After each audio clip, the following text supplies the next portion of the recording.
जरा थोड़ा नजदीक आइए भाभी जी, ताकि ठीक से नाप ले सकूं। और कितना नजदीक आऊं? मेरे अंदर घुसकर नाप लेने की चाहत है क्या? अरे रे रे रे रे, आप क्या कह रही हैं भाभी जी? भला मेरी ऐसी औकात कहाँ? मुझे तो बस नाप लेना है, थोड़ा सा मेरी तरफ मुड़िए तो। सूट एकदम से मॉडर्न और जमने वाला ही सिलना विक्की मास्टर। पर उसके लिए तो नाप लेना होगा ना भाभी जी, क्योंकि नाप सही होगा तो ही फिट और अट्रैक्टिव सूट सिल पाऊंगा ना। पर पिछले हफ्ते तो तुमने नाप लिया ही था। वो तो बहुत पुराना हो गया भाभी जी, नया नाप लेकर तो देखना ही पड़ेगा कि नाप कुछ घट बढ़ तो नहीं गया। अगर नाप देने का मूड नहीं है तो मत दो, पर फिर कहना मत कि सूट खराब कर दिया। अगर ऐसी बात है तो ले लो नया नाप, बट सूट एकदम से फिट एंड फाइन हो, समझे? नैन्सी के ये कहते ही विक्की मास्टर की तो जैसे लॉटरी लग जाती है। वो इंची टेप उठाकर नैन्सी का नाप लेने लगता है। वाह, क्या मस्त फिगर है। क्या सोच रहे हो विक्की मास्टर? कुछ नहीं भाभी जी, बस आप पहले से थोड़ी दुबली हो गई हैं, इसीलिए खान पान पर थोड़ा ज्यादा ध्यान दीजिए। मेरी बॉडी हेल्थ की छोड़ो, बस तुम अपना नाप लो, समझे? हाँ हाँ, वही कर रहा हूँ, आप नाराज मत होइए प्लीज। विक्की टेलर एक नंबर का बदमाश आदमी था। वो लेडीज कपड़ों की सिलाई करने के बहाने औरतों की नाप लेता और आधे घंटे से भी ज्यादा का समय नाप लेने में लगा देता। फिर बाद में जैसे ही कोई औरत नाप देकर चली जाती, वो उसके ख्यालों में डूब जाता। ओहो, क्या फिगर था भाभी जी का, एकदम से मस्त।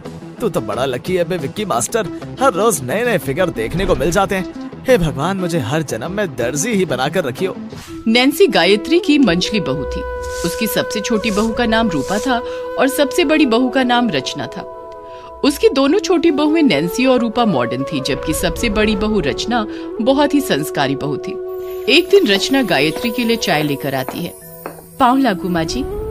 जीती रहो बेटी, भगवान तुझे सदा सुखी रखे। ये कहकर गायत्री जैसे ही चाय पीने लगती है, उसकी दोनों मॉडर्न बहुएं रूपा और नैन्सी आ जाती हैं।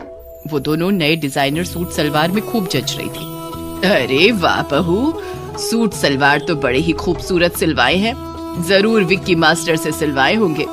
जी mummy ji, Vicky master, I mean Vicky दर्जी से ही सिलवाए हैं। इस शहर में विक्की मास्टर के अलावा है भी कौन दर्जी जो हमारी मनपसंद के सूट सिल सके। गायत्री की ये दोनों बहुएं हमेशा नए नए फैशन के कपड़े पहनती थी और विक्की दर्जी के गुण गाती रहती थी।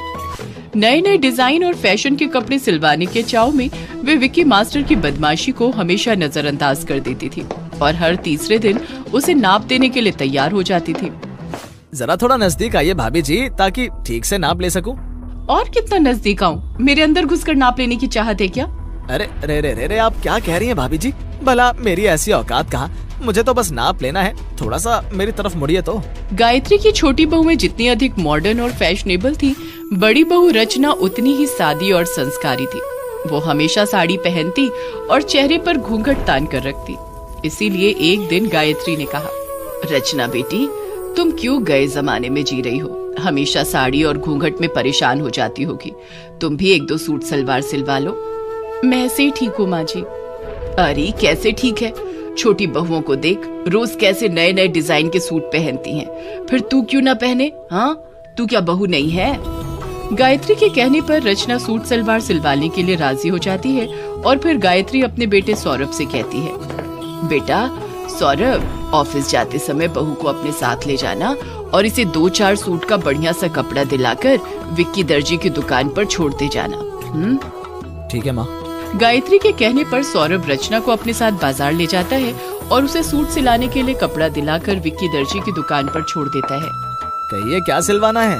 मुझे 2 सूट सिलवाने हैं। तो फिर आगे आइए प्लीज, मैं आपका नाप तो ले लूं। ये कहकर विक्की रचना का नाप लेने लगता है और नाप लेने के बहाने उसे कई जगह से छूता है। फिगर तो इसका भी बड़ा कमाल का है, इसकी पतली कमरिया तो गजब ढा रही है। विक्की यही सोचते सोचते रचना को कई बार छूता है और रचना को उसकी गुस्ताखी समझते देर नहीं लगती। उसे खुद से छेड़छाड़ बर्दाश्त नहीं होती तो वो विक्की से कहती है, आप नाप लेने के बहाने ऐसी गलत हरकतें क्यों कर रहे हैं? कौन सी गलत हरकत है जी? मैं तो बस नाप ले रहा हूँ। आप नाप तो नहीं ले रहे, आप तो कुछ और ही कर रहे हैं। आप तो मुझे जगह जगह से छूकर देख रहे हैं। अरे ना ना, ऐसा कुछ नहीं है, मैं तो बहुत ही शरीफ आदमी हूँ। रचना से ये सब सहन नहीं होता और वो घर जाकर विक्की मास्टर की हरकतों के बारे में गायत्री को बताती है। माँ जी, जिस विक्की मास्टर को आप लोग बहुत बड़ा टेलर समझते हैं, दरअसल वो एक घटिया सड़क छाप लोफर है। वो नाप लेने के बहाने औरतों से छेड़छाड़ करता है। तुम ये क्या कह रही हो बहू? जो हुआ साफ साफ बताओ ना। गायत्री के ये कहने पर रचना उसे विक्की की गलत हरकतों के बारे में बताती है और तभी रूपा और नैन्सी भी वहां आ जाती है। क्यों री रूपा और नैन्सी, जो बड़ी बहू कह रही है उसमें कुछ सच्चाई भी है या नहीं? क्या उस टेलर ने नाप लेने के बहाने तुम्हारे साथ भी कभी छेड़छाड़ की है? ये सुनते ही रूपा और नैन्सी चौंक जाती हैं और अपनी बेवकूफी पर पछताते हुए कहती हैं, हाय राम, वो तो हमारे साथ भी ऐसा ही करता था मम्मी जी। हमारी तो अकल पर पत्थर ही पड़ गए थे जो हम उसकी हरकतों को नजरअंदाज करती रही। कमीना आधे घंटे से ज्यादा समय तो नाप लेने में लगा देता था मम्मी जी। विक्की टेलर का ये राज सामने आते ही गायत्री उसे सबक सिखाने का फैसला करती है। बदमाश, मेरी बहुओं को छेड़ता है, अब तो मैं उसे छोड़ूंगी नहीं।